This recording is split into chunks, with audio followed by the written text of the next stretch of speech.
జగన్ ఆరితేరిన నేరగడని ఆయన నేర మనస్తత్వాన్ని అంచనా వేయడం చాలా కష్టమని ఏపీ సీఎం చంద్రబాబు అన్నారు. నేరం చేసి దాన్ని ఎదుటివారిపై నెట్టేయడం ఆయన నైజమన్నారు. ఈ విషయాన్ని ఎప్పటికప్పుడు ప్రజలకు తెలియజేయకపోతే రాష్ట్రం చాలా నష్టపోతుందన్నారు. ఢిల్లీ స్థాయిలోనూ జగన్ నేర మనస్తత్వాన్ని ఎండగట్టాలని టీడీపీ ఎంపీలకు ముఖ్యమంత్రి చంద్రబాబు దిశానిర్దేశం చేశారు. ఇటీవల కాలంలో జగన్ పరామర్శల పేరుతో చేస్తున్న అరాచకాలను సీఎం ప్రస్తావించారు. క్రిమినల్స్ రాజకీయాల్లోకి వస్తే ఎలా ఉంటుందనేది జగన్ ప్రవర్తనతో అర్థమవుతుందన్నారు. జగన్ నేర మనస్తత్వాన్ని అంచనా వేయడంలో మనం ఎప్పటికప్పుడు వెనకబడుతున్నామన్నారు. వైసీపీ నేతలు అధికారం కోసం ఎంతకైనా ఎటువంటి చర్యలకైనా తెగిస్తారనడానికి ఇటీవల రెంటపాళ్ల పర్యటనలో జరిగిన సింగయ్య మృతి నిదర్శనమన్నారు. తన సొంత కారు కింద సొంత పార్టీ కార్యకర్త పడి చనిపోయే పరిస్థితుల్లో ఉంటే మానవత్వం లేకుండా జగన్ ప్రవర్తించిన తీరు సభ్య సమాజాన్ని తలదించుకునేలా చేసిందన్నారు. జగన్ కార్ డ్రైవర్ ప్రభుత్వ ఉద్యోగి అయి ఉండి కూడా ఈ విషయాన్ని ప్రభుత్వం దృష్టికి తీసుకురాలేదన్నారు. అలా తీసుకురాకుండా చేయడంలో జగన్ ఆయన అనుచరులు విజయం సాధించారని సీఎం అన్నారు. ఏపీని గ్రీన్ హైడ్రోజన్ వ్యాలీగా అభివృద్ధి చేస్తామని ముఖ్యమంత్రి చంద్రబాబు తెలిపారు.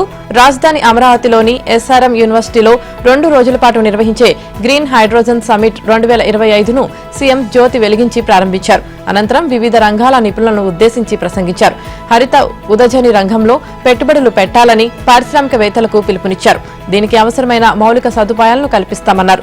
గ్రీన్ హైడ్రోజన్ ను ఉత్పత్తి చేయాలంటే ప్రస్తుతం కేజీకి 400 కోట్ల రూపాయలు ఖర్చు అవుతుందని, దీనిని 100 లోపు ఖర్చుకు తీసుకువచ్చినప్పుడే ఉపయోగకరంగా ఉంటుందని తెలిపారు.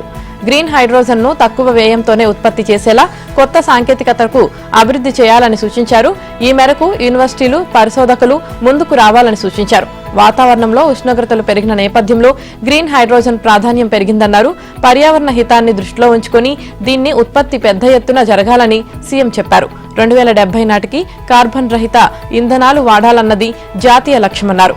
తక్కువ ఖర్చుతో హరిత విద్యుత్ తయారీ, నిల్వ చేయడంపై దృష్టి సారించాలన్నారు. కేంద్రం కూడా గ్రీన్ హైడ్రోజన్ పరిశోధన, ఉత్పత్తికి అత్యధిక ప్రాధాన్యం ఇస్తుందని తెలిపారు. కొత్త ఆవిష్కరణలను అందిపుచ్చుకునేందుకు రాష్ట్రం ఎప్పుడు ముందు ఉంటుందన్నారు. మద్యం కుంభకోణంలో వైసీపీ ఎంపీ, మాజీ మంత్రి పెద్దిరెడ్డి రామచంద్రారెడ్డి కుమారుడు మిథున్ రెడ్డికి అరెస్టుకు రంగం సిద్దమైంది. అరెస్టు నుంచి తప్పించుకునేందుకు విజయవాడ ఏసీబీ కోర్టు నుంచి సుప్రీంకోర్టు దాకా ఆయన చేసిన ప్రయత్నాలేవీ ఫలించలేదు. పైగా ఆయనను కస్టడీకి తీసుకోవాల్సిన అవసరం ఉందని, మద్యం కుట్రలో ఆయన పాత్రపై ఆధారాలు ఉన్నాయని హైకోర్టు స్పష్టం చేసింది. ఈ నేపథ్యంలో తన అరెస్టు తప్పదనే అంచనాకు వచ్చిన మిథున్ రెడ్డి ఇవాళ ఉదయం సిట్ ముందు హాజరయ్యేందుకు సిద్దమయ్యారు. కానీ ఈలోపే సిట్ అధికారులు ఆయనకు నోటీసులు జారీ చేశారు. ఇవాళ విచారణకు రావాల్సిందిగా ఢిల్లీలో ఉన్న మిథున్ రెడ్డికి నోటీసులు అందజేశారు. ఉదయం 11 గంటల్లోపు ఆయన సిట్ ముందు హాజరయ్యే అవకాశం ఉంది.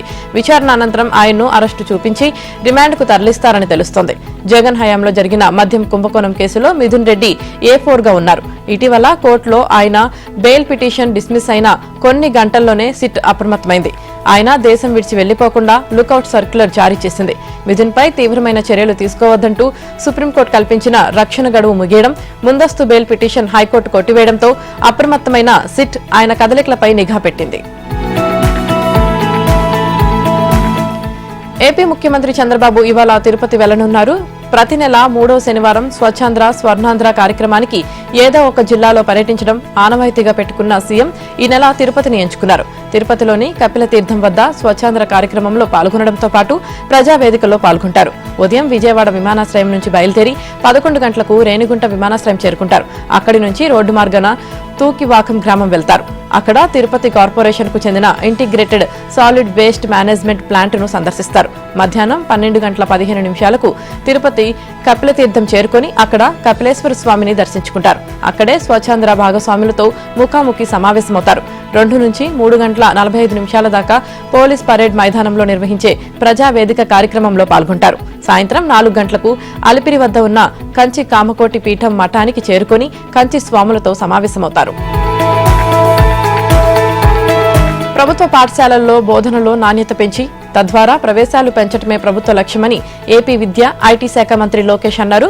కృష్ణా జిల్లా పెనమలూరు జెడ్పీ ఉన్నత పాఠశాలలో 10వ తరగతి పరీక్షలతో పాటు ఇతర అంశాల్లో అద్భుత ఫలితాలు సాధించిన ప్రధానోపాధ్యాయురాలు వై దుర్గా భవానీని షైనింగ్ టీచర్ బిరుదుతో నిన్న ఉండవల్లిలోని తన నివాసంలో సత్కరించారు. వచ్చే 4 ఏళ్లలో ప్రైవేట్ పాఠశాలల్లో అడ్మిషన్లు తగ్గి ప్రభుత్వ పాఠశాలల్లో అడ్మిషన్లు పెరగాలన్నదే తమ లక్ష్యమన్నారు. ప్రభుత్వ బడుల ముందు అడ్మిషన్లు అయిపోయాయనే బోర్డులు పెట్టే పరిస్థితి రావాలన్నారు. అప్పుడే ప్రభుత్వ పాఠశాలలో మంచి విద్య అందుతుందని తల్లిదండ్రులు విశ్వసిస్తారన్నారు. ఈ లక్ష్యం కోసం నిరంతరం శ్రమిస్తామని, చిత్తశుద్ధితో పనిచేస్తామన్నారు. ప్రభుత్వ బడుల బలోపేతానికి తీసుకోవాల్సిన చర్యలపై దుర్గా భవానీ నుంచి లోకేష్ ఈ సందర్భంగా సలహాలు, సూచనలు స్వీకరించారు. అద్భుత పనితీరుతో ఉపాధ్యాయులందరికీ ఆదర్శంగా నిలిచారని ఆమెను ప్రశంసించారు. క్షేత్రస్థాయిలో వాస్తవాలు తెలుసుకునేందుకే ఉపాధ్యాయులను నేరుగా కలవాలని నిర్ణయం తీసుకున్నామని లోకేష్ తెలిపారు. ప్రభుత్వ పాఠశాలలో చదివే ప్రతి విద్యార్థి ముఖ్యమేనని, వచ్చే 4 ఏళ్లు విద్యార్థుల అభ్యసన ఫలితాలపై దృష్టి సారిస్తామన్నారు.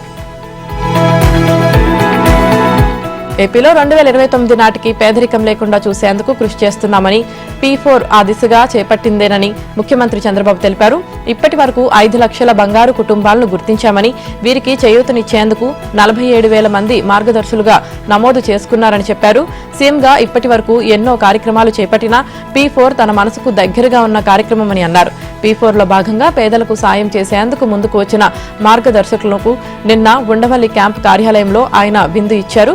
ఈ సందర్భంగా వారితో మాట్లాడారు. P4 లక్ష్యాలను, దానిపై తన ఆలోచనలను పంచుకున్నారు. మార్గదర్శుల అభిప్రాయాలు అడిగి తెలుసుకున్నారు. ఆగస్టు 15 కల్లా 15 లక్షల బంగారు కుటుంబాలను మార్గదర్శులు దత్తత తీసుకునేలా చూడాలనేది తన సంకల్పమని, ఇందుకు సంపన్నులు, కార్పొరేట్ సంస్థలు, పారిశ్రామికవేత్తలు, స్వచ్ఛంద సంస్థలు కలిసి రావాలని సీఎం కోరారు. గేట్స్ ఫౌండేషన్ ఈ విషయంలో స్ఫూర్తిగా నిలుస్తుందని తెలిపారు. ఏపీలో భూమి ఉన్న ప్రతి రైతుకు ఆధార్ నెంబర్ ఉంది.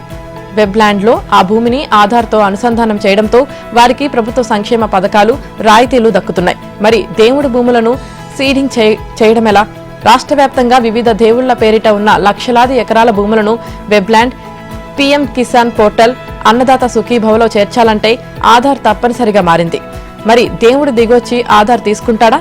తన పేరిట ఉన్న భూములను వెబ్లాండ్లో అనుసంధానం చేసుకుంటాడా?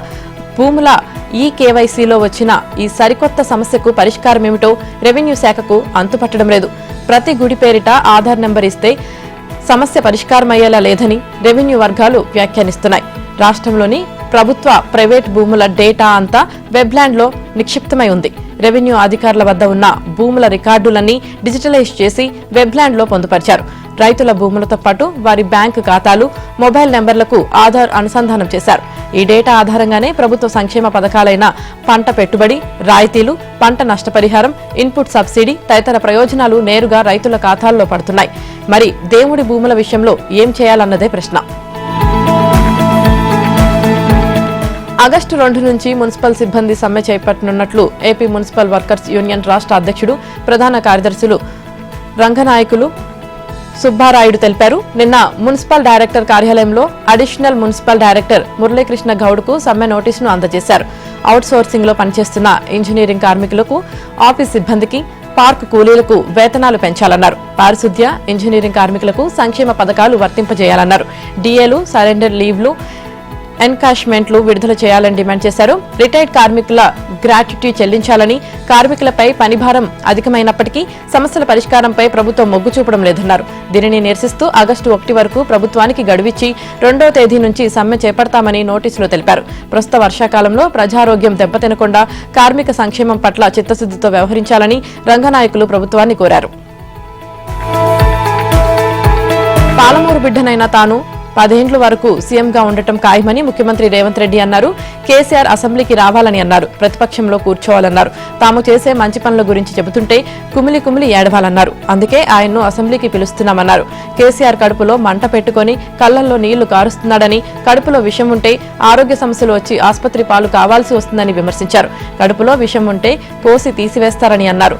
నాగర్ కర్నూలు జిల్లా కొల్లాపూర్ నియోజకవర్గంలోని జటప్రోలులో 25 ఎకరాల విస్తీర్ణంలో 200 కోట్లతో నిర్మించనున్న యంగ్ ఇండియా ఇంటిగ్రేటెడ్ రెసిడెన్షియల్ పాఠశాల భవన నిర్మాణానికి సీఎం శంకుస్థాపన చేశారు. తెలంగాణలో 3,52,635 మంది మహిళలకు 344 కోట్ల రూపాయల వడ్డీ లేని రుణాల చెక్కును అందజేశారు.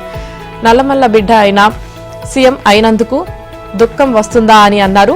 40 ఏళ్ల నుంచి కొట్లాడుతున్న మాదిగ ఉపకులాలకు వర్గీకరణ చేసినందుకు దుఃఖం వస్తుందా అని ప్రశ్నించారు. వర్గీకరణతో ఆ ఉపకులాల బిడ్డలు చాలా మందికి మెడిసిన్లో, ఇంజనీరింగ్లో సీట్లు వచ్చాయని వారి కళ్లల్లో సంతోషం చూశానన్నారు. గత ప్రభుత్వంలో ముదిరాజులు చేపలు పట్టుకోవాలని, మాదిగులు చెప్పులు కుట్టుకోవాలని, గొల్ల కురుములు గొర్రెలు కాయాలనే విధంగా పథకాలు అమలు చేశారని, కానీ కాంగ్రెస్ ప్రభుత్వం వివిధ వర్గాల పిల్లలను చదివించాలని, కలెక్టర్లను చేయాలని, వారిని డాక్టర్లు, ఇంజనీర్లు చేయడం కోసం పనిచేస్తుందన్నారు. ఇది తమ ప్రభుత్వ విధానమని స్పష్టం చేశారు. తన సీటుకు ఎవరు ఎలా ఎసరు పెడతారోనని చెప్పి ఉప ముఖ్యమంత్రి బట్టి విక్రమార్క, మంత్రులు పొంగిరెడ్డి, ఉత్తమ్ల ఫోన్లను ముఖ్యమంత్రి రేవంత్ రెడ్డి ట్యాపింగ్ చేయిస్తున్నారని బీఆర్ఎస్ వర్కింగ్ ప్రెసిడెంట్ కేటీఆర్ ఆరోపించారు. రాష్ట్రంలో తమ ఫోన్ల సహా వేలాది ఫోన్లను ట్యాపింగ్ చేయిస్తున్నారని, దీనిపై లై డిటెక్టర్ పరీక్షలకు సిద్ధమా, మగవాడివైతే రా అని సీఎం రేవంత్ కు సవాల్ విసిరారు. ముఖ్యమంత్రిని ఉద్దేశించి పరుష పదజాలంతో తీవ్ర వ్యాఖ్యలు చేశారు. సీఎం రేవంత్ రెడ్డి చిట్చాట్ల పేరుతో రోత డైలాగులు చెప్పడంలో, బూతులు మాట్లాడటంలో ప్రసిద్ధులని వ్యాఖ్యానించారు. రేవంత్ రెడ్డి లాంటి నీచపు సీఎంను ఎప్పుడూ చూడలేదని కేటీఆర్ అన్నారు. చిట్చాట్ల పేరుతో తప్పుడు లీకులు, సోషల్ మీడియాలో తప్పుడు తమ్నైళ్లు, అబద్దపు డైవర్షన్ రాజకీయాలతో 18 నెలల పాలన సాగించిన గనుడన్నారు. రేవంత్ రెడ్డి నోట నుంచి ఫోన్ ట్యాపింగ్, ఫార్ములా ఈ, కాళేశ్వరం, కేసీఆర్ ఇలా నికృష్టపు మాటలు తప్ప మరేవీ రావని అన్నారు. తెలంగాణలో ఫోన్ ట్యాపింగ్ పై మరోసారి దుమారం రేగింది. 3 మంత్రుల ఫోన్లను సీఎం రేవంత్ రెడ్డి ట్యాప్ చేయిస్తున్నారంటూ కేటీఆర్ చేసిన వ్యాఖ్యలను బట్టి విక్రమార్క, ఉత్తమ్, పొంగులేటి ఖండించారు. అలాగే రేవంత్ ను అసభ్య పదజాలంతో దూషించడాన్ని తీవ్రంగా తప్పుపట్టారు. రాష్ట్రంలో ఎవరి ఫోన్లను తమ ప్రభుత్వం ట్యాప్ చేయడం లేదని డిప్యూటీ సీఎం బట్టి విక్రమార్క స్పష్టం చేశారు. కేటీఆర్ ఏ సమాచారంతో ఈ వ్యాఖ్యలు చేశారో తనకు తెలియదని, ఆయన వ్యాఖ్యలు అర్ధరహితమని అన్నారు. ఆయన దగ్గర ఏదైనా సమాచారం ఉంటే పంపించాలని సూచించారు. సీఎం స్థాయి వ్యక్తిని బీఆర్ఎస్ నేతలు పరుష పదజాలంతో మాట్లాడుతున్నారని ధ్వజమెత్తారు. 10 ఏళ్ల పాలనలో బీఆర్ఎస్ చేసిన తప్పులను సీఎం రేవంత్, నీటిపారుదల శాఖ మంత్రి ఉత్తమ్ సరిదిద్దుకుంటూ వస్తున్నారని తెలిపారు. నీటి వాటాలపై 10 ఏళ్ల పాటు ఏమీ తేల్చకుండా పొరుగు రాష్ట్రం ఎత్తిపోతల పథకాలు కడుతున్నా పట్టించుకోకుండా నిద్రపోయిన వారు ఇప్పుడు తమను విమర్శించడం విడ్డూరంగా ఉందన్నారు. రాష్ట్రంలో ఏ మంత్రి ఫోన్ ట్యాప్ కావడం లేదని, అలాంటి చట్ట వ్యతిరేక చర్యలపై తమకు విశ్వాసం లేదని మంత్రి ఉత్తమ్ స్పష్టం చేశారు. సొంత కూతురు, అల్లుడు, మంత్రులు, భార్యాభర్తల సంభాషణలు వినడం తమ ప్రభుత్వ నైజం కాదని వ్యాఖ్యానించారు. ఫోన్ ట్యాప్ చేసి వినేంత రహస్యాలు తమ ప్రభుత్వంలో ఏమీ లేవని అన్నారు. పాలన అంతా పారదర్శకంగా, జవాబుదారీతనంతో సాగుతుందని, కుట్రలు, కుతంత్రాలు, డీఎన్ఏ తమకు లేదని తేల్చి చెప్పారు. అబద్ధపు ప్రచారంతో కేటీఆర్ ప్రజలను తప్పుదోవ పట్టిస్తున్నారని ధ్వజమెత్తారు. మంత్రుల ఫోన్లను సీఎం రేవంత్ ట్యాప్ చేయిస్తున్నారంటూ కేటీఆర్ నిరాధార ఆరోపణలు చేశారని మంత్రి పొంగులేటి మండిపడ్డారు. గత అసెంబ్లీ, లోక్సభ ఎన్నికల్లో ప్రజలు గుణపాఠం చెప్పినా కేటీఆర్ ఆత్మవిమర్శ చేసుకోలేదని, ఇంకా మాట తీరు మార్చుకోలేదని మంత్రి తుమ్మల నాగేశ్వరరావు ధ్వజమెత్తారు. కేటీఆర్ చేష్టలతో ప్రజాస్వామ్య వ్యవస్థకు మచ్చ ఏర్పడుతుందని దుయ్యబట్టారు. నిధుల దుర్వినియోగం కేసులో సిఐడి అధికారులు నిన్న ఉప్పల్లోని హైదరాబాద్ క్రికెట్ అసోసియేషన్ కార్యాలయంలో సోదాలు జరిపారు. ఈ కేసులో అరెస్టై సిఐడి కస్టడీలో ఉన్న హెచ్సీఏ అధ్యక్షుడు జగన్మోహన్ రావును కూడా వెంట తీసుకువచ్చి తనిఖీలను కొనసాగించారు. ఈ సందర్భంగా పలు రిజిస్టర్లను పరిశీలించారు. ఐపీఎల్ మ్యాచ్ల సమయంలో వీవీఐపీ బాక్స్ కు తాళం వేసిన వైనానికి సంబంధించి జగన్మోహన్ రావును అక్కడికి తీసుకువెళ్లి సీన్ రీకన్స్ట్రక్షన్ చేశారు. ఆ తర్వాత జగన్ ను గౌలీపురాలోని శ్రీచక్ర క్రికెట్ క్లబ్ కు తీసుకుని వెళ్లారు. ఫోర్జరీ పత్రాల తయారీ తదితర అంశాలపై జగన్, ఇతర నిందితులను సిఐడి అధికారులు ప్రశ్నిస్తున్నట్లు సమాచారం. తాజాగా తెలంగాణ క్రికెట్ అసోసియేషన్ ఇచ్చిన మరో ఫిర్యాదు ఆధారంగా ఫోరెన్సిక్ ఆడిట్ రిపోర్టులను పరిశీలిస్తున్నారు. బీసీసీఐ నుంచి క్రికెట్ అభివృద్ధి కోసం అందిన నిధులను జగన్ బృందం తమ వారికి కాంట్రాక్టులు అప్పజెప్పి అందిన కాడికి దోచుకున్నారంటూ రాతపూర్వకంగా ఫిర్యాదు వచ్చిన క్రమంలో ఆ విషయాన్ని రికార్డుల పరంగా విశ్లేషిస్తున్నారు. బీఆర్ఎస్ వర్కింగ్ ప్రెసిడెంట్ కేటీఆర్ బావమరిది రాజ్పాకాల కంపెనీకి ఇచ్చిన ఐపీఎల్ టికెట్ల కాంట్రాక్టులో నిబంధనలు పాటించారా అనే అంశాన్ని పరిశీలిస్తున్నారు. అదే సమయంలో జగన్ హెచ్సీఏ అధ్యక్షుడు అయినప్పటి నుంచి జరిగిన ఆర్థిక లావాదేవీలను తనిఖీ చేస్తున్నారు. టెండర్లు ఇవ్వకుండానే పనులు అప్పగించడం, డెలివరీ కాకుండానే బిల్లులు చెల్లింపునకు సంబంధించిన అంశాలపై దృష్టి సారించారు. తెలంగాణ అంగన్వాడీలోని చిన్నారులు ప్రభుత్వ పాఠశాలలో 1 నుంచి 10వ తరగతి వరకు చదువుతున్న పిల్లలందరికీ రక్త పరీక్షలు చేయాలని సర్కార్ నిర్ణయించింది. పిల్లల వయసుకు తగిన ఎత్తు, బరువు పెరగడం లేదని, వారిలో ఎదుగుదల సరిగా ఉండడం లేదని పలు నివేదికల నేపథ్యంలో వారి ఆరోగ్యంపై ప్రభుత్వం ప్రత్యేకంగా దృష్టి పెట్టింది. ఇందులో భాగంగా అంగన్వాడీ చిన్నారుల నుంచి 10వ తరగతి విద్యార్థుల వరకు బాల బాలికలందరికీ రక్త పరీక్షలు చేయాలని ప్రాథమికంగా నిర్ణయించింది. వీరితో పాటు బాలింతలు, గర్భిణీల ఆరోగ్యంపై ప్రత్యేక శ్రద్ధ వహించేలా చర్యలు తీసుకోనుంది. 5 ఏళ్లలోపు చిన్నారులలో కంటి చూపు, వినికిడి లోపాలు, వయసు ప్రకారం రావాల్సిన మాటలు వస్తున్నాయా లేదా అనే విషయాన్ని గుర్తించేందుకు ప్రత్యేక చర్యలు చేపట్టనుంది. దీంతో పాటు చిన్నారులు, గర్భిణీలు, బాలింతలకు అందించే ఆహారం, వారి ఆరోగ్యంపై అవగాహన కార్యక్రమాలు నిర్వహించనుంది. ఇందుకోసం అంగన్వాడీ కేంద్రాల్లో రేడియో ప్రసారాలు చేయాలని సర్కార్ భావిస్తుంది. ఈ మేరకు అధికారులు ఇప్పటికే ప్రణాళిక సిద్ధం చేశారు. అలాగే పిల్లలకు రక్త పరీక్షలు చేసిన తరువాత వారికి అవసరమైన ఆహారాన్ని అందించి దానికి తగిన ఎదుగుదల ఉంటుందా లేదా అనేది తెలుసుకోవడానికి ప్రతి నెల గ్రోత్ ప్రోగ్రెస్ రిపోర్ట్ను కూడా తీసుకోవాలని సర్కార్ యోచిస్తోంది. చిన్నారులు, విద్యార్థులు, బాలింతలు, గర్భిణీల ఆరోగ్యం, వారు తీసుకోవాల్సిన ఆహారం, వ్యక్తిగత శుభ్రతకు సంబంధించి ప్రత్యేకంగా మిషన్ 100 డేస్ పేరుతో కార్యక్రమం నిర్వహించనున్నారు. తొలుత 100 రోజుల ప్రచారం నిర్వహించి ఆ తర్వాత దానిపై క్షేత్రస్థాయి సిబ్బంది నుంచి రాష్ట్ర స్థాయి అధికారుల వరకు మిషన్ మోడ్లో పనిచేయాలని నిర్ణయించారు. ప్రచార కార్యక్రమాల కోసం స్థానికంగా ఉండే ప్రముఖ గాయకులు, భక్తుల సేవలను వినియోగించుకోనున్నారు. తెలంగాణలోని పలు జాతీయ రహదారులను విస్తరించనున్నారు. 1123 కిలోమీటర్ల మేర ప్రస్తుతం 2 వరుసలుగా ఉన్న 15 రహదారులను 4 వరుసలుగా అభివృద్ధి చేయనున్నారు. 33,690 కోట్ల వ్యయమయ్యే ఈ పనులకు కేంద్ర ప్రభుత్వం పచ్చజెండా ఊపింది. తెలంగాణ మీదుగా ఇతర ప్రాంతాలకు వెళ్లేందుకు ఉన్న పలు జాతీయ రోడ్లు, హైవేలు, ఎక్స్ప్రెస్ వేలను అనుసంధానించడం, ఇప్పటికే ట్రాఫిక్ అధికంగా ఉన్నట్లు గుర్తించిన పలు జాతీయ రహదారుల విస్తరణకు అవకాశం కల్పించాలని నిర్ణయించింది.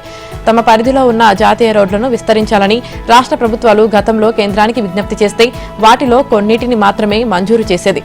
ఇప్పుడు ఆ నిబంధనను తొలగించి రాష్ట్రాల పరిధిలో ఉన్న జాతీయ రోడ్ల విస్తరణకు ఎలాంటి ఆంక్షలు లేకుండా రాష్ట్ర ప్రభుత్వాలు విజ్ఞప్తి చేసిన మేరకు మంజూరు చేయాలని కేంద్రం నిర్ణయించింది. ఈ రహదారుల అభివృద్ధికి అవసరమైన భూసేకరణ, అటవీ ప్రాంతాల మీదుగా పనులు చేయాల్సి ఉంటే అటవీ అనుమతులతో పాటు పర్యావరణ అనుమతులను రాష్ట్ర ప్రభుత్వమే తీసుకోవాలి. వాటితో పాటు సమగ్ర నివేదికను సమర్పించాలి. అన్ని వివరాలు సమగ్రంగా అందినట్లు కేంద్రం భావిస్తే వెంటనే ఆయా పనులకు అనుమతులు ఇస్తుంది. వాటికయ్యే మొత్తం ఖర్చును కేంద్రమే భరించనుంది. రాష్ట్ర వ్యాప్తంగా ఉన్న పలు జాతీయ రహదారులను 2 నుంచి 4 వరుసలుగా విస్తరించిన తర్వాత వాటిపై టోల్ ప్లాజాలను ఏర్పాటు చేసే అవకాశం ఉన్నట్లు తెలిసింది. ఆయా రోడ్లపై ప్రస్తుతం ఉన్న ట్రాఫిక్ అభివృద్ధి చేశాక పెరిగే ట్రాఫిక్ ను అంచనా వేశాకే వాటిని విస్తరించాలని నిర్ణయించినట్లు సమాచారం. ప్రస్తుతం గుర్తించిన 15 రోడ్ల విస్తరణ పనులను 2028 కల్లా పూర్తి చేయాలని లక్ష్యంగా పెట్టుకున్నట్లు తెలిసింది. దేశవ్యాప్తంగా ఇలా దాదాపు 10,000 కిలోమీటర్ల మేర రహదారులను అభివృద్ధి చేయాల్సి ఉందని కేంద్రం గుర్తించింది. హైదరాబాద్ నగరాన్ని కుండపోతతో వణికించాడు. భారీ వర్షం కారణంగా వచ్చిన వరదలతో గ్రేటర్లో లోతట్టు ప్రాంతాలు అతలాకుతలమయ్యాయి. మారేట్పల్లి పికెట్లో అత్యధికంగా 11.4 సెంటీమీటర్లు, బోయిన్పల్లిలో 11.3 సెంటీమీటర్ల వర్షపాతం నమోదైంది. ప్రధాన రహదారులను వరదలు ముంచేయడంతో కిలోమీటర్ల మేర వాహనాలు నిలిచిపోయాయి. రోడ్లపై ఎక్కడికక్కడ తీవ్ర ట్రాఫిక్ జామ్ అయింది. భారీగా వరద నీరు నిలిచిపోవడంతో వాహనదారులు తీవ్ర ఇబ్బందులు పడ్డారు. నాలాలు నిండు కుండల్లా ప్రవహించడంతో వాటి సమీప ప్రాంతాలు, లోతట్టు ప్రాంతాల్లోని ప్రజలు భయాందోళన తీవ్రత చెందారు. సికింద్రాబాద్ ప్యాట్నీ నాలా పరిధిలోని ప్రాంతాలు నీట మునిగాయి. షోరూంలు, ఇళ్లలోకి 4 అడుగుల మేర నీళ్లు చేరాయి. వరద నీటిలో చిక్కుకున్న వారిని హైడ్రా విపత్తు స్పందన బృందాలు బోట్లలో బయటకు తీసుకువచ్చాయి. ముప్పుపై ఫిర్యాదుల నేపథ్యంలో ప్యాట్నీ నాలాపై ఆక్రమణలను ఇటీవల హైడ్రా తొలగించింది. ఓ ఇంటి యజమాని అడ్డుకోవడంతో పనులు నిలిచిపోయాయని హైడ్రా వర్గాలు చెబుతున్నాయి. ఇదే ముంపునకు కారణమని పేర్కొన్నారు. హైడ్రా కమిషనర్ రంగనాథ్ ప్యాట్నీ ముంపు ప్రాంతాలను పరిశీలించారు. బోటులో తిరిగి సహాయక చర్యలను పర్యవేక్షించారు. హైదరాబాద్ లో భారీ వర్షం నేపథ్యంలో అధికారులు అప్రమత్తంగా ఉండాలని ముఖ్యమంత్రి రేవంత్ రెడ్డి ఆదేశించారు. జీహెచ్ఎంసీ, హెచ్ఎండీఏ, జలమండలి, విద్యుత్, పోలీస్ శాఖల సిబ్బంది సమన్వయంతో పనిచేయాలని ఆదేశించారు. రాబోయే 4 రోజుల్లో తెలుగు రాష్ట్రాల్లో భారీ వర్షాలు కురుస్తాయని వాతావరణ శాఖ తెలిపింది. హైదరాబాద్తో పాటు సిద్దిపేట, మేడ్చల్, వికారాబాద్, సంగారెడ్డి, మెదక్, కామారెడ్డి, మహబూబ్ నగర్, నాగర్ కర్నూలు జిల్లాలో భారీ వర్షాలు కురుస్తాయని తెలిపింది. మరోవైపు చెన్నై మీదుగా తూర్పు, పడమరకు ద్రోణి విస్తరించింది. వీటి ప్రభావంతో బంగాళాఖాతం నుంచి భారీగా తేమగాలులు కోస్తాపైకి వీస్తాయని ఐఎండీ తెలిపింది. దీంతో కోస్తాలో అనేక చోట్ల రుతుపవనాలు చురుగ్గా మారి గురువారం రాత్రి నుంచి వర్షాలు కురుస్తాయని, శని, ఆదివారాల్లో కోస్తా, రాయలసీమల్లో అనేక చోట్ల భారీ వర్షాలు కురుస్తాయని వాతావరణ శాఖ తెలిపింది. కర్ణాటక ముఖ్యమంత్రి సిద్ధరామయ్య మరణించారట. ఓ సంతాప సందేశాన్ని తప్పుగా అనువదించడం ద్వారా మెటా సంస్థ సృష్టించిన కలకలమిది. సోషల్ మీడియా వేదికగా మెటా చేసిన తప్పును చూసి నెటిజన్లు ఒక్కసారిగా కంగుతిన్నారు. ఆ సంస్థపై సిద్ధరామయ్య ఆగ్రహం వ్యక్తం చేశారు. అసలేం జరిగిందంటే ఇటీవల సీనియర్ నటి బి సరోజాదేవి కన్నుమూసిన సందర్భంగా సంతాపం తెలుపుతూ సీఎం కార్యాలయం ఫేస్బుక్, ఇన్స్టాగ్రామ్లో ఓ సందేశం పెట్టింది. అయితే కన్నడ భాషలో ఉన్న ఆ సందేశాన్ని మెటా ఆటోమేటిక్ ట్రాన్స్లేషన్ టూల్ ఇంగ్లీష్లోకి చీఫ్ మినిస్టర్ సిద్ధరామయ్య నిన్న కన్నుమూశారు. సరోజాదేవి పార్థివ దేహానికి నివాళులు అర్పించారు అంటూ తప్పుగా అనువదించింది. దీన్ని గమనించిన సిద్ధరామయ్య అభిమానులు తీవ్ర స్థాయిలో మండిపడ్డారు.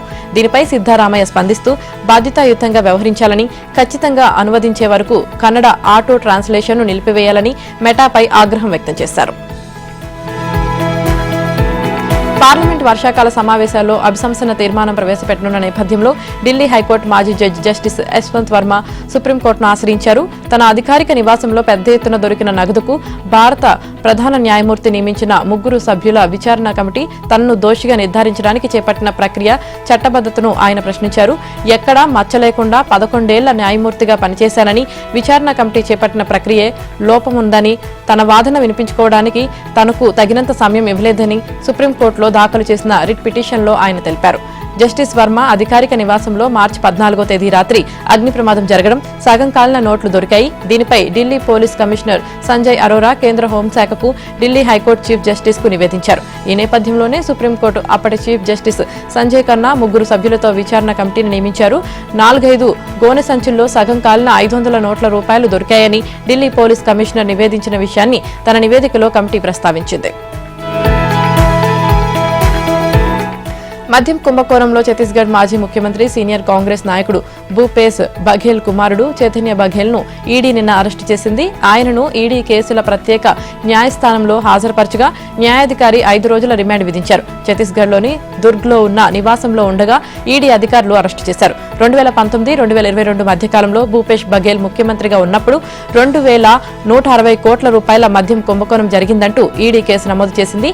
చైతన్య బఘేల్ ఆధ్వర్యంలో సమాంతర వ్యవస్థ నడిచిందని, అక్రమ మార్గాల్లో సొమ్ము ఆయనకు చేరిందని ఆరోపించింది. పుట్టినరోజు నాడు కుమారుణ్ణి అరెస్టు చేయడంపై భూపేశ్ అసంతృప్తి వ్యక్తం చేశారు. అదానికి కేటాయించిన బొగ్గు బ్లాకుల ప్రాంతంలో వేలాది చెట్లను నరికివేశారని, దీనిపై అసెంబ్లీలో ప్రస్తావిస్తామని తెలిసే మోదీ, అమిత్ షాలు కేంద్ర దర్యాప్తు సంస్థలను పంపించారని ఆరోపించారు. ఎన్నికల సంఘం వద్ద నమోదు చేసుకుని గుర్తింపు పొందని రాజకీయ పార్టీల ఆదాయం 2022-23 ఆర్థిక సంవత్సరంలో 223% మేర పెరిగింది. గుర్తింపు పొందని పార్టీల్లో 73% పార్టీలు తమ ఆర్థిక లావాదేవీలను బహిర్గతపరచడంలో విఫలమయ్యాయి. ఈ మేరకు అసోసియేషన్ ఆఫ్ డెమోక్రటిక్ రిఫార్మ్స్ ప్రకటించింది. ఏడీఆర్ నివేదిక ప్రకారం 22 రాష్ట్రాల్లోని 2764 గుర్తింపు పొందని పార్టీల్లో 739 పార్టీల వార్షిక ఆడిట్, కాంట్రిబ్యూషన్ రిపోర్టులను సంబంధిత రాష్ట్రాల సీఈఓల వెబ్సైట్లో అందుబాటులో ఉన్నాయి. 739 పార్టీల్లోంచి అత్యధికంగా గుజరాత్లో 30.53%, ఢిల్లీలో 21.67% పార్టీలున్నాయి. 739 పార్టీల్లో తొలి 10 పార్టీల ఆదాయం 1581.75 కోట్లు ఉండగా వీటిలో గుజరాత్కు చెందిన పార్టీల వాటా 73.22%. అంటే 1581.75 కోట్లలో గుజరాత్ పార్టీల వాటా 1158.15 కోట్లు. వీటిలో భారతీయ నేషనల్ జనతాదళ్ పేరుతో ఉన్న పార్టీ 576.45 కోట్ల ఆదాయాన్ని ప్రకటించిందని, ఆ రాష్ట్రానికే న్యూ ఇండియా యునైటెడ్ పార్టీ 407.45 కోట్ల మేర విరాళాలు వచ్చాయని నివేదిక వివరించింది. 2019-24 వరకు 957.44 కోట్ల ఆదాయం వచ్చినట్లు భారతీయ నేషనల్ జనతాదళ్ ప్రకటించినట్లు నివేదిక వెల్లడించింది. గుర్తింపు పొందని పార్టీల్లో దాదాపు అన్ని విరాళాల మీద ఆధారపడుతున్నట్లు తేలిందని వివరించింది. 20,000 కంటే ఎక్కువ విరాళాలు ఇచ్చిన దాతల నుంచి జాతీయ పార్టీలకు 33% నిధులే సమకూరాయని, గుర్తింపు పొందని పార్టీల్లో ఓ 10 పార్టీలకు 93% మేర విరాళాలు వచ్చాయని ఏడీఆర్ వెల్లడించడం విశేషం. గుర్తింపు పొందని పార్టీల్లో అత్యధికంగా యూపీలో 744 ఉన్నాయని నివేదిక తెలిపింది. తెలంగాణలో కూడా 78 గుర్తింపు పొందని నమోదైన పార్టీలు ఉన్నాయని, వాటిలో 46 పార్టీల ఆదాయ వివరాలు సీఈఓల దగ్గర లేవని తెలిపింది. నిషేధిత లష్కరే తాయిబా ముస్కు సంస్థ అయిన ది రెసిస్టెన్స్ ఫ్రంట్ ను ఉగ్రవాద సంస్థగా అమెరికా గుర్తించడంపై పాకిస్తాన్ తీవ్రంగా స్పందించింది. పహల్గాం దాడికి లష్కరే తాయిబాకు ఎటువంటి సంబంధం లేదని తెలిపింది. ఈ ఉగ్ర సంస్థ నెట్వర్క్ ను ఇప్పటికే తాము ధ్వంసం చేసినట్లు తెలిపింది. పహల్గాం ఉగ్రదాడిని ఎల్ఈటీకి అనుసంధానించే ఏ ప్రయత్నమైనా వాస్తవ విరుద్ధమని తెలిపింది. తీవ్రవాదానికి వ్యతిరేకంగా తాము ముందుండి పోరాడుతున్నట్లు చిలుక పలుకులు పలికింది. ఉగ్రవాద వ్యతిరేక చర్యలతో తాము ప్రపంచ శాంతి కోసం ప్రయత్నిస్తున్నట్లు తెలిపింది. దీనికి దీనికి సంబంధించి పాక్ దేశ విదేశాంగ శాఖ ఒక ప్రకటన విడుదల చేసింది. పాకిస్తాన్ చాలా సమర్థవంతంగా ఉగ్రవాద సంస్థల నెట్వర్క్ ను ధ్వంసం చేసిందని తెలిపింది. ఉగ్ర సంస్థల నాయకత్వాన్ని అరెస్టు చేయడంతో పాటు విచారించిందని చెప్పింది. ఆ సంస్థ నుంచి తీవ్రవాదులను తప్పించిందని, పహల్గాం దాడికి సంబంధించి దర్యాప్తు నేటికి అసంపూర్తిగానే ఉందని వివరించింది. పాక్ లో నిష్ఫలంగా ఉన్న నిషేధిత లష్కరే తాయిబాతో పహల్గాం దాడికి ముడిపెట్టడం వాస్తవాలను తప్పుదారి పట్టించడమే అవుతుందని చెప్పింది. పాక్ ఆక్రమిత కాశ్మీర్లో జైషే మహ్మద్ ఉగ్ర సంస్థ చీఫ్ మసూద్ అజర్ కదలికలను ఇంటెలిజెన్స్ వర్గాలు గుర్తించాయి. అతడి అడ్డా అయిన బహల్పూర్ నుంచి 1000 కిలోమీటర్ల దూరంలోని గిల్గిత్ బలిస్తాన్ ప్రాంతంలో ఉన్నట్లు తెలుస్తోంది. కొన్నాళ్ల కిందట సత్పర్ రోడ్ ప్రాంతంలో అతన్ని గుర్తించారు. ఆ ప్రదేశంలో 2 మసీదులతో పాటు మదర్సాలు, చాలా ప్రైవేట్, ప్రభుత్వ అతిథి గృహాలు ఉన్నాయి. బాహ్య ప్రపంచం నుంచి దూరంగా ఉండాలంటే జైషే చీఫ్నకు పీఓకేకు మించిన ప్రదేశం లేదు. సహజ సిద్ధమైన పార్కులు, సరస్సులతో ప్రశాంతంగా ఉంటుంది. ఇటీవల పాక్ పీపుల్స్ పార్టీ అధినేత బిలావల్ భుట్టో మాట్లాడుతూ మసూద్ ఆఫ్ఘనిస్తాన్లో ఉండే అవకాశం ఉందన్నారు. అవసరమైతే అతడిని భారత్కు అప్పగించేందుకు పాక్ సిద్ధంగా ఉందన్నారు. ఓ న్యూస్ ఛానల్ కు ఇచ్చిన ఇంటర్వ్యూలో మాట్లాడుతూ జైషే మహ్మద్ సంస్థ నేత మసూద్ అజర్ తమ దేశంలో లేడని, ఒకవేళ ఉన్నట్లు భారత్ ఖచ్చితమైన సాక్ష్యాలు సమర్పిస్తే అతన్ని అరెస్టు చేస్తామని అన్నారు. బ్రెజిల్ మాజీ అధ్యక్షుడు అక్కడి న్యాయస్థానం పలు ఆంక్షలు విధించింది. నేరస్తుల కదలికలను పర్యవేక్షించేందుకు ఉపయోగించే ఎలక్ట్రానిక్ యాంకిల్ మానిటర్ ధరించాలని సుప్రీం ఫెడరల్ కోర్టు ఆదేశించింది. సోషల్ మీడియా వినియోగించకుండా ఆంక్షలు విధించడంతో పాటు ఆయన కుమారుడు ఎడ్వరోడ్ తో పాటు ఏ రాయబారితోనో మాట్లాడవద్దని స్పష్టం చేసింది. బ్రెజిల్ చట్టసభ సభ్యుడిగా ఉన్న ప్రస్తుతం అమెరికాలో నివసిస్తున్నారు. అధ్యక్షుడు డొనాల్డ్ ట్రంప్ తో వీరికి సన్నిహిత సంబంధాలు ఉన్నాయి. గత ఎన్నికల సమయంలో తిరుగుబాటు కుట్రకు ప్రణాళికలు రచించారనే ఆరోపణలు వచ్చాయి. దీనికి సంబంధించి ఆయన విచారణ ఎదుర్కొనున్నారు. ఈ క్రమంలోనే ఆయన ఇంటితో పాటు పార్టీ కేంద్ర కార్యాలయంలోనూ ఫెడరల్ పోలీసులు సోదాలు నిర్వహించారు. ఇందుకోసం అరెస్టు మినహా 2 సర్చ్ వారెంట్లు పొందినట్లు అధికారులు వెల్లడించారు. అయితే ఇందులో బోల్సోనారో ప్రస్తావన లేదని సమాచారం. బ్రెజిల్లో 2022లో జరిగిన ఎన్నికల్లో అప్పటి అధ్యక్షుడు జైర్ స్వల్ప తేడాతో ఓడిపోయిన విషయం తెలిసిందే. దాంతో ఫలితాలను అంగీకరించేందుకు ఆయన నిరాకరించారు. ఆ సమయంలో వేల సంఖ్యలో ఆయన మద్దతుదారులు హింసాత్మక ఘటనలకు పాల్పడ్డారు. పదవిలో కొనసాగేలా తిరుగుబాటు కుట్రకు బోల్సోనారో ప్రణాళికలు రచించినట్లు ఆరోపణలు వచ్చాయి. ఈ క్రమంలోనే మాజీ అధ్యక్షుడితో పాటు మరో 33 మందిపై మోపిన పలు అభియోగాలను అంగీకరించిన సుప్రీం ప్యానెల్ బోల్సోనారో విచారణ ఎదుర్కోవాల్సిందేనని గతంలో ఆదేశించింది. ఉక్రెయిన్పై సుదీర్ఘకాలంగా పోరు సాగిస్తున్న రష్యన్ సైనికులకు కొత్త గుబులు పట్టుకుంది. ఇటీవల ఫ్రంట్ లైన్లో ఉన్న 4 సైనికులు తోటి సిబ్బంది కళ్ల ముందే కుప్పకూలి ప్రాణాలు కోల్పోయారు. విషం కలిపిన నీళ్లను తాగడం వల్లే వారు మృతి చెందినట్లు తెలిసింది. ఇదే నీళ్లు తాగిన చాలా మంది సిబ్బంది ఆరోగ్య పరిస్థితి ప్రస్తుతం విషమంగా ఉన్నట్లు తెలుస్తుంది. రష్యా ఆక్రమిత డొనెట్స్క్ ప్రాంతంలో ఈ ఘటన చోటు చేసుకుంది. అవర్ వాటర్ పేరుతో ఉన్న ఈ నీళ్ల బాటిల్ మానవతా సాయం కింద ఈ ప్రాంతానికి వచ్చినట్లు తెలుస్తుంది. క్రిమియాలోని సిఫెర్ పాల్లో నుంచి వీటిని పంపించినట్లు గుర్తించారు. ఈ బాటిల్ను ఎవరు పంపారు, ఫ్రంట్ లైన్ జవాన్ల చేతికి ఎలా వచ్చాయి, వాటిలో ఎవరు విషం కలిపారన్న కోణంలో దర్యాప్తు జరుపుతున్నట్లు క్రెమ్లిన్ వర్గాలు వెల్లడించాయి. ఈ కుట్ర వెనుక ఉక్రెయిన్ హస్తం ఉండొచ్చనే అనుమానాలు వ్యక్తమవుతున్నాయి. సిబ్బంది ఆత్మస్థైర్యాన్ని దెబ్బతీయడం, సరుకుల రవాణాకు అంతరాయం కలిగించాలనే ఉద్దేశంతోనే ఈ కోవర్ట్ ఆపరేషన్ కు పాల్పడ్డారని రష్యన్ మిలిటరీ వర్గాలు ఆరోపిస్తున్నాయి. అయితే ఈ ఆరోపణలు ఉక్రెయిన్ వర్గాలు ఖండిస్తున్నాయి. సైనికుల డ్రగ్స్ వినియోగాన్ని దాచిపెట్టేందుకే మాస్కో ఈ అసత్య ప్రచారం చేస్తుందని మండిపడ్డాయి.